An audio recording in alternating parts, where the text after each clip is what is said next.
Kemarin adalah hari harapan Liverpool untuk menjuarai Liga Inggris pupus total.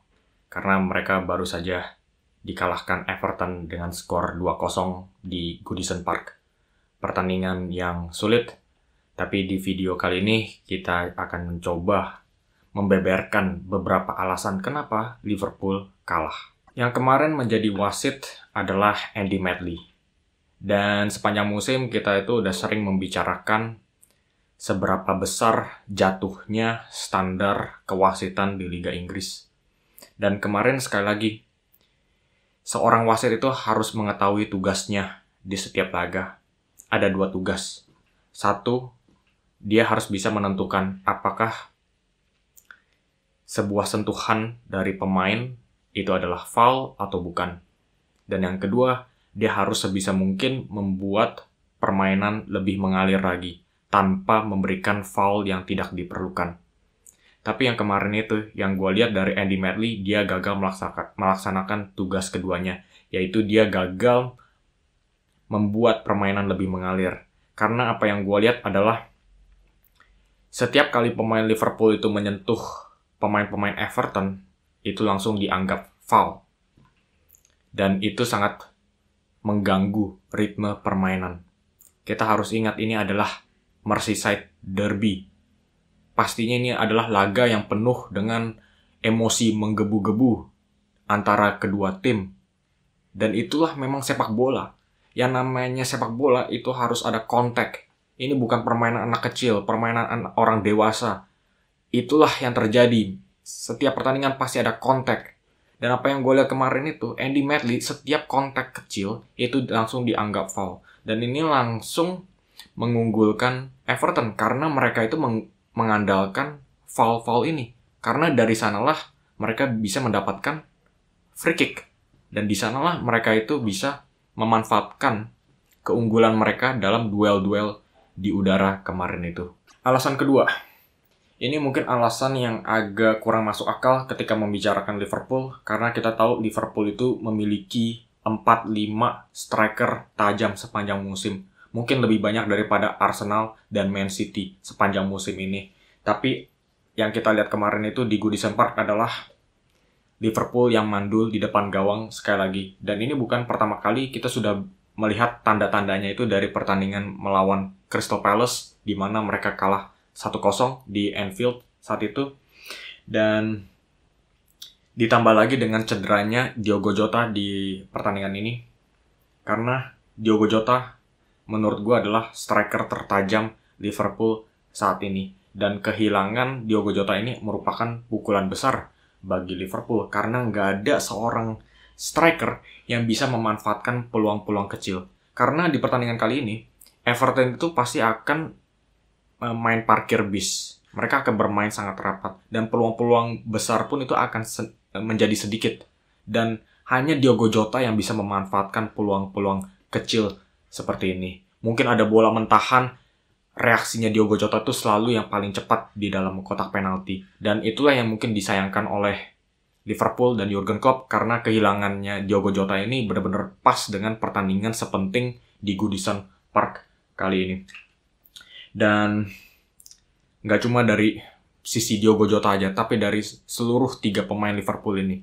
Kita lihat, Luis Diaz yang bermain di sayap kiri. Dia itu kinerjanya bagus, dribbling-dribblingnya salah satu yang terbaik di Liga Inggris. Tapi sayangnya, dia itu bukan pencetak gol alami.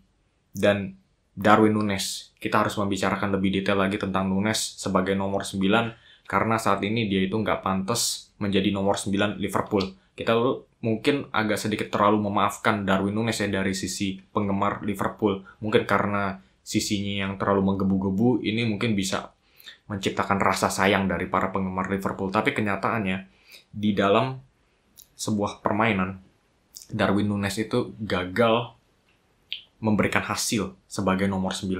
Karena sebagai seorang striker, dia harus bisa memenangkan duelnya melawan center back lawan. Dan di tugas ini, dia gagal melaksanakan tugasnya karena dia didominasi oleh James Tarkowski. Dan yang selanjutnya, dia harus bisa mengontrol bola. Karena setelah mengontrol bola, dia bisa menciptakan ruang tembak buat dirinya. Dan ada beberapa kali Alexis McAllister dan Trent Alexander-Arnold berhasil melesatkan umpan progresif ke Darwin Núñez. Tapi selalu sentuhannya itu jelek sekali.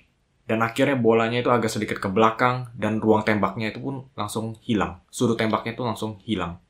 Dan akhirnya peluangnya pun juga hilang. Dan akhirnya karena bolanya agak sedikit ketinggalan, dia harus ngoper ke pemain lainnya. Itu aja sih yang disayangkan dari Darwin Núñez. Mungkin pertanyaan selanjutnya ya.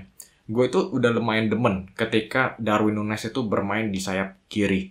Karena ketika Darwin Núñez ini nggak menerima fokus yang berlebihan ketika dia bermain di sayap kiri, dia itu lebih ekspresif. Tapi kalau dia sebagai titik tumpu ya, sebagai nomor 9, kadang pressure-nya tuh berlebihan dan ini agak sedikit bermain di pikirannya dia sendiri.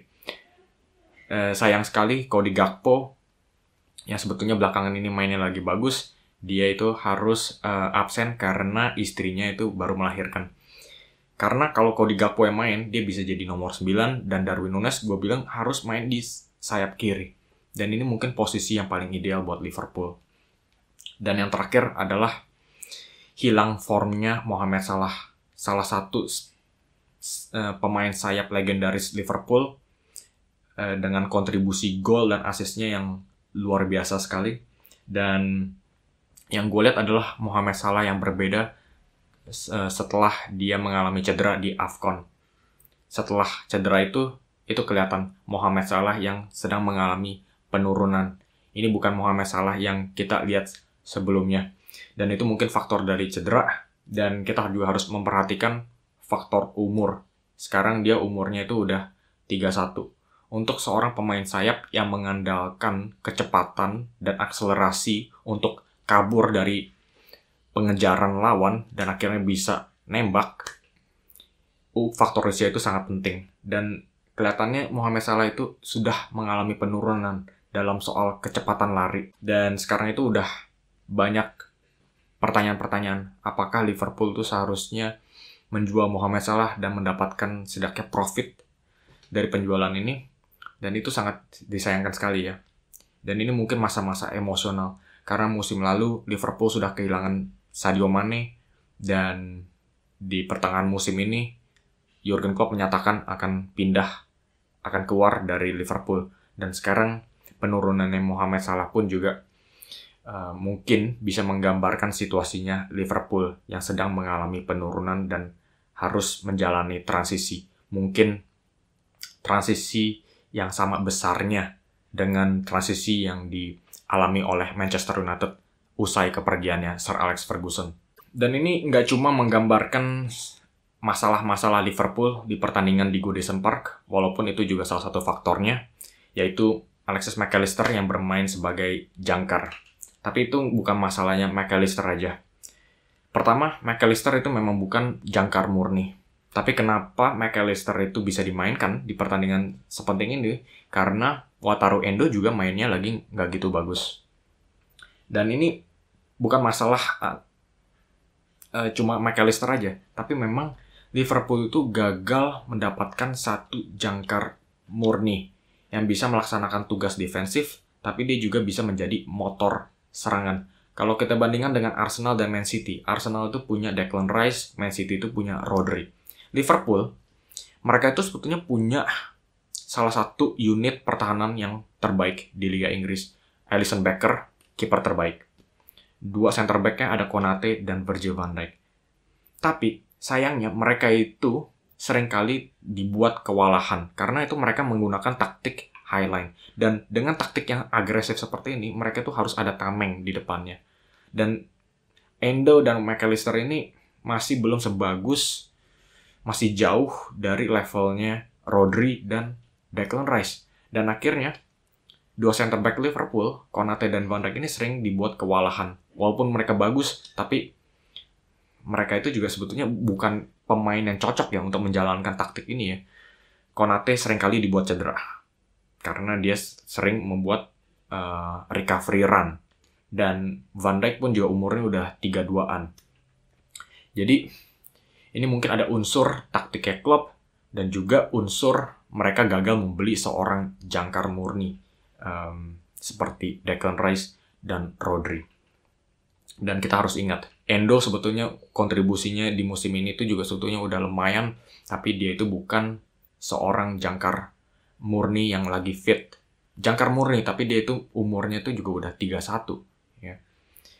Kadang dia harus diistirahatin, kadang dia bisa main, tapi Liverpool itu sebetulnya butuh satu jangkar yang bisa main di tiap game, seperti Rice dan Rodri. Dan kalau kita lihat pembeliannya si Endo itu juga sama. Liverpool gagal mendapatkan Moises Caicedo, Romeo Lavia, dan Joao Palhinha. Dan pilihan terakhirnya adalah Endo. Seberapa baik kinerjanya Endo sepanjang musim ini, tapi tetap aja dia itu masih pilihan terakhir Liverpool. Oke guys, jadi sampai di sini aja analisa gue tentang Everton 2, Liverpool 0. Dan dengan hasil ini, Liverpool harus menerima kenyataan pahit bahwa mereka sudah keluar dari title race. Dan ini menyisakan duel antara Arsenal dan Manchester City. Kalau kalian enjoy dengan analisa gue, jangan ragu-ragu langsung klik like dan subscribe. Dan yang terakhir, jangan lupa kasih komen di bawah. Sampai jumpa di video selanjutnya.